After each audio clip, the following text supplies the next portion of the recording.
অর্থনীতি সম্মান প্রথম বর্ষের শিক্ষার্থীরা, তোমাদের স্বাগত জানাচ্ছি আমার আজকের ক্লাসে। এর আগের ক্লাসে আমরা পরিসংখ্যানের উপর দুটো ক্লাস করেছি। সেখানে মেজার অফ সেন্ট্রাল টেন্ডেন্সিতে আমরা দেখেছি মিন। আজকে আমরা পড়ব মিডিয়ান। আমি শাহানারা মান্নান, সহযোগী অধ্যাপক এবং বিভাগীয় প্রধান, অর্থনীতি বিভাগ, নারায়ণগঞ্জ সরকারি মহিলা কলেজ। শিক্ষার্থীরা, আমরা জানি পরিসংখ্যানে মিডিয়ান একটি খুবই গুরুত্বপূর্ণ কনসেপ্ট। মিডিয়ান বা মধ্যমা বলতে কি বোঝায়? তথ্যমালার মানসমূহ ক্রম অনুসারে সাজানোর পর, অর্থাৎ ছোট থেকে বড় অথবা বড় থেকে ছোট সাজানোর পর ঠিক মধ্যমানটিকে মধ্যমা বলা হয়। যেমন এখানে ছবিতে দেখা যাচ্ছে ছোট থেকে বড় সাজানো হয়েছে, অথবা উল্টা দিক থেকে বড় থেকে ছোট সাজানোর পর ছোট দুজন বড় দুজনের মাঝে যে আছে সেটাই হচ্ছে মিডিয়ান বা মধ্যমা। মেজার অফ মিডিয়ান আনগ্রুপ ডাটার ক্ষেত্রে কয়েকটি ধাপ অনুসরণ করে। প্রথম ধাপ হচ্ছে এলোমেলো মানগুলো ক্রম অনুসারে, অর্থাৎ ছোট থেকে বড় বা বড় থেকে ছোট সাজাতে হবে। ধাপ 2 হচ্ছে মানগুলোর মোট সংখ্যা বা n নির্ণয় করতে হবে। তৃতীয় ধাপ হচ্ছে মধ্যমা পরিমাপের জন্য সূত্র প্রয়োগ করতে হবে। আমরা জানি মিডিয়ানের সূত্রটা হচ্ছে, যদি চলকের মানের সংখ্যা বিজোড় হয় বা অড নাম্বার হয়, সেক্ষেত্রে মিডিয়ানের সূত্রটা হবে xn+1 ডিভাইডেড বাই 2, অর্থাৎ মোট যা n তার সাথে আমাকে +1 করতে হবে বেজোড়ের ক্ষেত্রে। কিন্তু জোড় বা ইভেন হলে তখন মিডিয়ানের সূত্রটা হবে xn/2 plus xn/2 plus 1 divided by 2। উদাহরণের সাহায্যে আমরা বিষয়টা দেখতে পারি। এখানে দেখো, যখন n হচ্ছে বেজোড় সংখ্যা বা অড নাম্বার, 1 2 3 4 5 6 7 7টি আছে। আনগ্রুপ ডাটার ক্ষেত্রে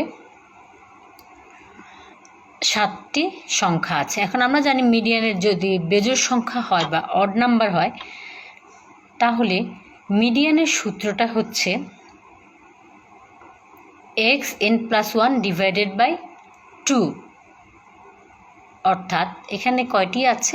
1 2 3 4 5 6 7 7টি সংখ্যা আছে। সাথে সাথে আমি 1 যোগ করলে হবে 8। তাকে যদি আমি 2 দিয়ে ভাগ করি তাহলে আমি পাচ্ছি 4, অর্থাৎ চতুর্থ সংখ্যাটি হচ্ছে মিডিয়ান। এখানে দেখি 1 2 3 4, 1 2 3 4 অর্থাৎ 19, এটি হচ্ছে মিডিয়ান। এখন যদি nটা ইভেন বা জোড় সংখ্যা হয় তাহলে কি হবে সেটা দেখি।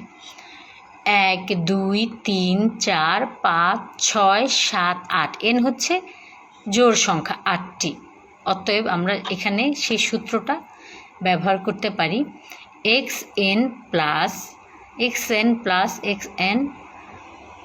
Divided by n/2 plus 1 divided by 2, অর্থাৎ 1 2 3 4 5 6 7 8, 8 divided by 2 plus 8 divided by 2 plus 1, অর্থাৎ 4 প্লাস 4 প্লাস 1 5, 2 দিয়ে ডিভাইড করলে 4.5, অর্থাৎ চতুর্থ এবং পঞ্চম সংখ্যার মধ্য সংখ্যাটাই হচ্ছে চতুর্থ। 1 2 3 4 এটা হচ্ছে চতুর্থ সংখ্যা, আর পঞ্চম সংখ্যা হচ্ছে, চতুর্থ সংখ্যা হচ্ছে 19 আর পঞ্চম সংখ্যা হচ্ছে 20। এ দুটার মাঝের সংখ্যাটাই হচ্ছে মিডিয়ান, অর্থাৎ 19 + 20 ডিভাইডেড বাই 2 19.5, 19.5 হচ্ছে মিডিয়ান। এটা হচ্ছে জোড় সংখ্যার ক্ষেত্রে এভাবে আমরা মিডিয়ানটা বের করতে পারি। অর্থাৎ যদি অড নাম্বার হয় তাহলে আমরা এই সূত্রটা ফলো করব মিডিয়ান বের করতে আনগ্রুপ ডাটার ক্ষেত্রে, এবং যদি জোড় বা ইভেন নাম্বার হয় তখন আনগ্রুপ ডাটার ক্ষেত্রে মিডিয়ান বের করতে আমরা এই সূত্রটা ব্যবহার করতে পারি। যদি কন্টিনিউয়াস হয় বা অবিচ্ছিন্ন হয় সেক্ষেত্রে কি হবে? এখানে দেখতে পাচ্ছি আমরা 1 2 3 4 5 6, 1 2 3 4 5 6, 6টি সংখ্যা আছে, অর্থাৎ জোড় সংখ্যা যদি কন্টিনিউয়াস হয় তাহলে আমরা সংখ্যাগুলোকে কী করব? প্রথমে সাজিয়ে নিচ্ছি সেন্ডিং অর্ডারে, অর্থাৎ আমরা ছোট থেকে বড় সাজিয়ে নিই। ছোট এখানে সাজানো নেই এবং উপাত্তগুলি কি অবিচ্ছিন্ন, তো এগুলো ডাটাগুলি অবিচ্ছিন্ন, তো এখানে আমরা এটাকে সাজিয়ে নিয়েছি। সাজানোর পরে মিডিয়ানটা হবে হচ্ছে জোড়ের ক্ষেত্রে average of the two middle values. সাজানোর পরে average of the two middle values হবে। এখানে দেখো এই দুটো হচ্ছে 9.25 বড় দুটো, আর এখানে হচ্ছে ছোট দুটো এটা, আর এটা হচ্ছে বড় দুটো, মাঝের দুটো হচ্ছে এটা। অতএব এই দুটার যোগফল হবে কিন্তু এভারেজ, এই দুটার যোগ করে এটা যে এভারেজটা সেটাই হচ্ছে মিডিয়ান। জোড়ের ক্ষেত্রে আমরা average of the two middle ভ্যালুজই হচ্ছে মিডিয়ান।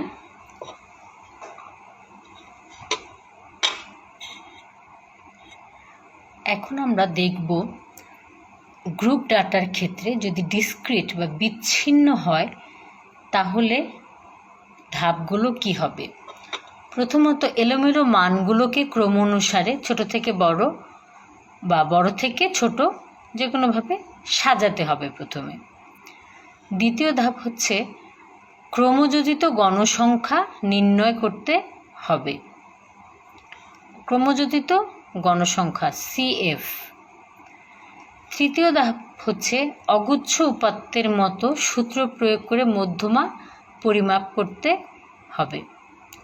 অর্থাৎ সূত্রগুলি কি? যদি বেজোড় n যদি বেজোড় সংখ্যা হয় তাহলে মিডিয়ান হবে xn+1/2, আর যদি জোড় সংখ্যা হয় তাহলে হবে সূত্রটা হবে xn/2 + xn/2 + 1/2।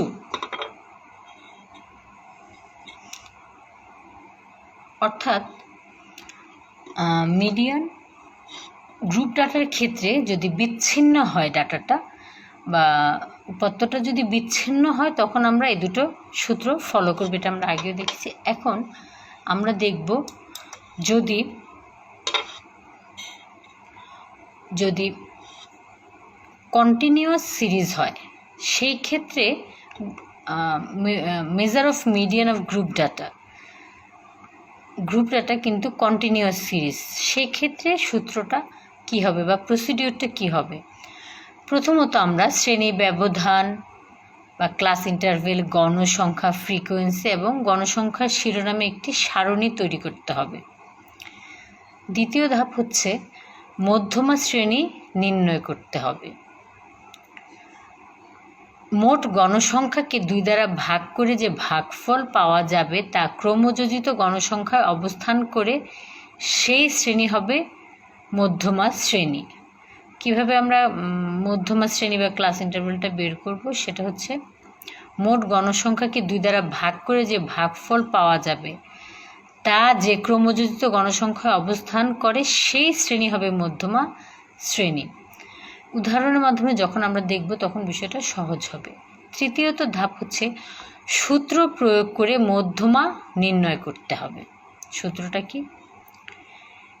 L1, অর্থাৎ মধ্যমা শ্রেণীর যে নিম্ন সীমা, অর্থাৎ আমি যে সীমাটা নিব তার নিম্ন সীমাটা হচ্ছে L1 বা lower boundary, plus n/2, n তো আমরা জানি, মাইনাস পিসি। পিসিটা হচ্ছে মধ্যমা শ্রেণীর ক্রমযোজিত গণসংখ্যার ঠিক পূর্বের ক্রমযোজিত গণসংখ্যা। মধ্যমা শ্রেণীর যে গণসংখ্যাটা তার ঠিক পূর্বের ক্রমযোজিত গণসংখ্যাটাই হচ্ছে পিসি।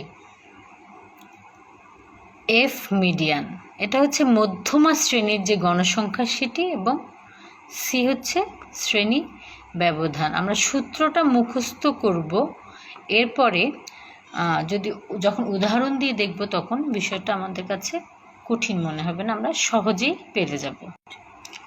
চলো একটি উদাহরণের মাধ্যমে কন্টিনিউয়াস সিরিজের দেখা যাক। Median of a set group data in a distribution of respondent by age is given below, find out median.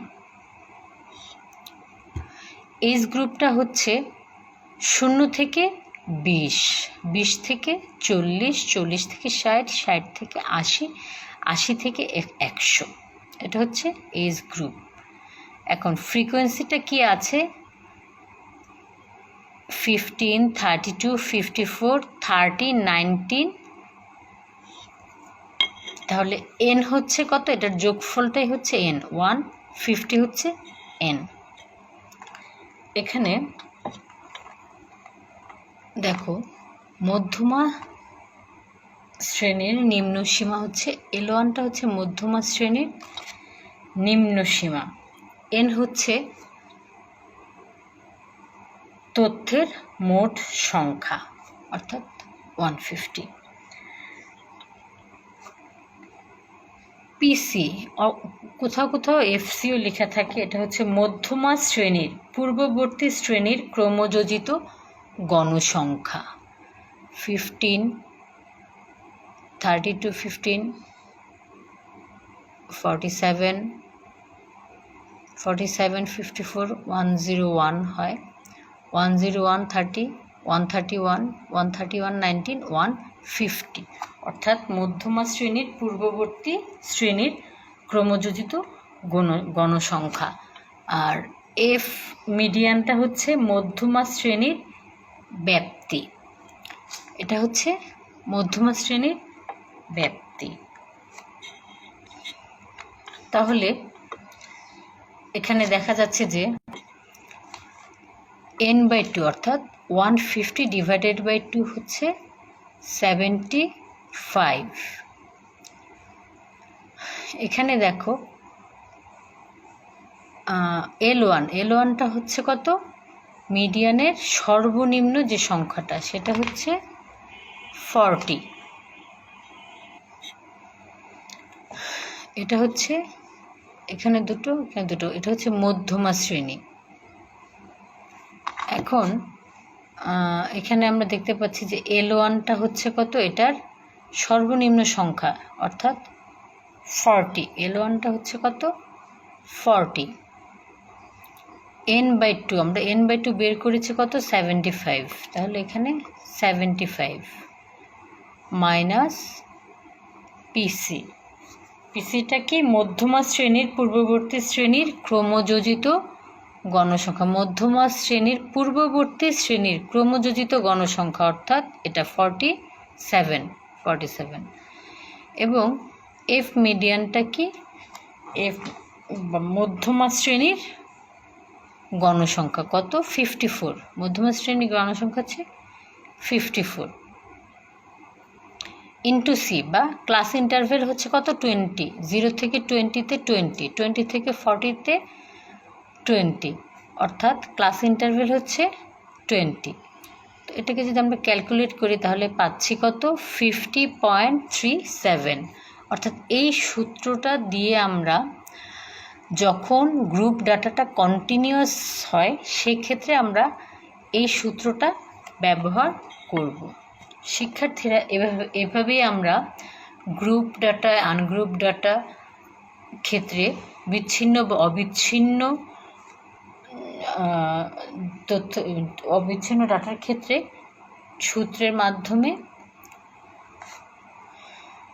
মিডিয়ানটা বের করতে পারি।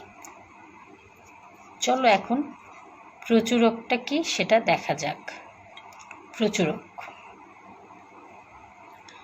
তথ্য সারির মধ্যে অবস্থিত যে তথ্য সারির ঘটনা সংখ্যা সর্বাধিক বার আসে সেটি হচ্ছে প্রচুরক। উদাহরণস্বরূপ তথ্য সারি 17, 19, 19, 4, 19, 26, 3, 21 এবং 19, এই যে তথ্য সারি আছে এখানে দেখো সবচেয়ে বেশি কোন ঘটনাটা এসেছে। আমরা দেখতে পাচ্ছি যে 19 এসেছে কবার, 1, 2, 3, 4 বার সর্বোচ্চ। এই তথ্য সারির মধ্যে 19 হচ্ছে প্রচুরক, কেননা বিন্যাসে 90 বেশিবার বিদ্যমান। ঠিক আছে, যেহেতু অর্থাৎ তথ্য সারির মধ্যে অবস্থিত যে তথ্য সারির ঘটনা সংখ্যা সর্বাধিকবার আসে সেটাই হচ্ছে প্রচুরক।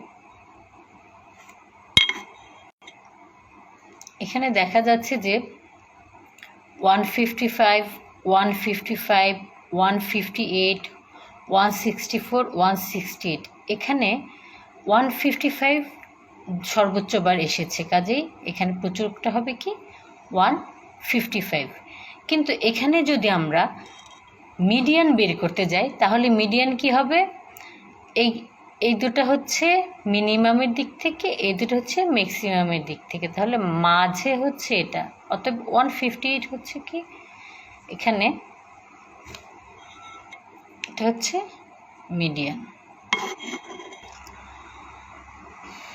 প্রচুরক কোনো তথ্য নিবেশনে একটি কিংবা তার চেয়ে বেশি মোড থাকতে পারে বা প্রচুরক থাকতে পারে।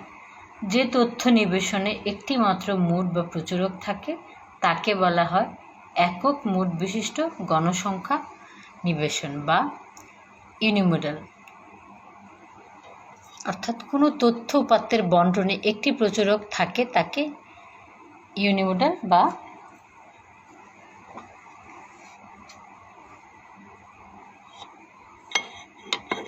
একক মোড বিশিষ্ট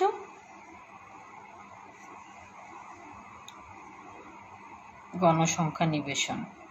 আবার যে তথ্য নিবেশনে দুটি মোড থাকে তাকে বলা হয় দ্বি মোড বিশিষ্ট গণসংখ্যা নিবেশন বা বাইমোডাল ফ্রিকোয়েন্সি ডিস্ট্রিবিউশন।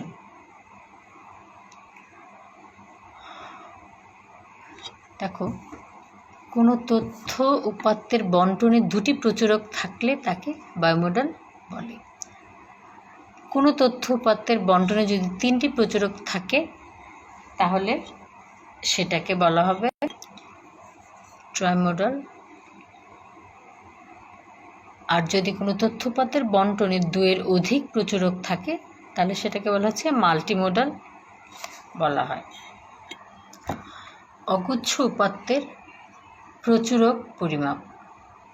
অগুচ্ছ উপাত্তের প্রচুরক পরিমাপের নিয়ম হচ্ছে অগুচ্ছ গণসংখ্যার চলকের মানের ক্রম অনুসারে সাজিয়ে পর্যবেক্ষণ করে যে স্কোরটি বেশি সংখ্যক বার ঘটেছে সেটি হবে প্রচুরক।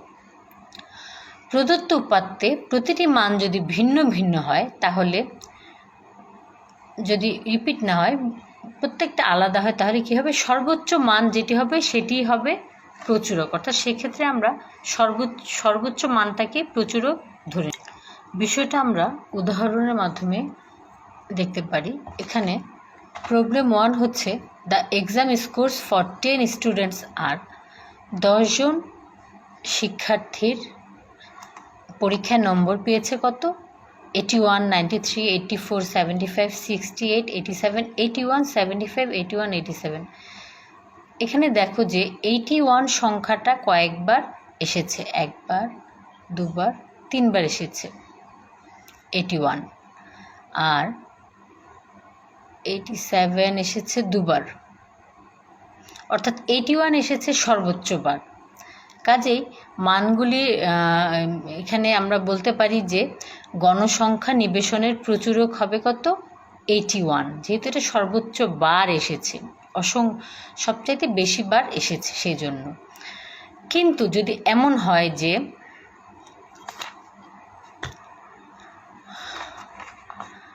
80, 170, 145, 250, 255, 317, 285, 350, 400, এখানে দেখো কোনো সংখ্যা রিপিট হয়নি, একাধিকবার আসেনি, প্রত্যেকটা সংখ্যা একবার করে এসেছে।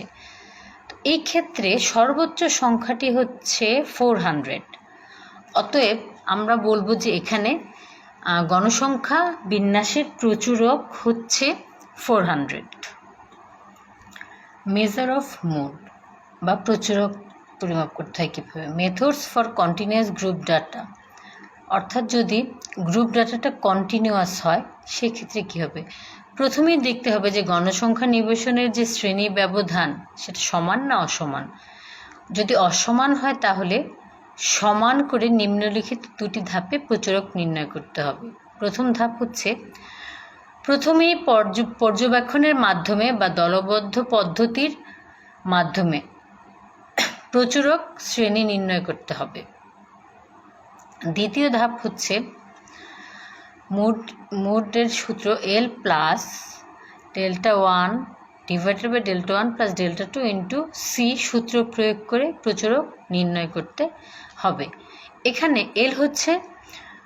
এলটা হচ্ছে প্রচুরক শ্রেণীর নিম্নসীমা বা লোয়ার বাউন্ডারি, আর Δ1 হচ্ছে প্রচুরক শ্রেণীর গণসংখ্যা ও তার পূর্ববর্তী গণসংখ্যার পার্থক্য, আর Δ2 হচ্ছে প্রচুরক শ্রেণীর গণসংখ্যা ও তার পরবর্তী গণসংখ্যার পার্থক্য, এবং সি হচ্ছে শ্রেণী ব্যবধান।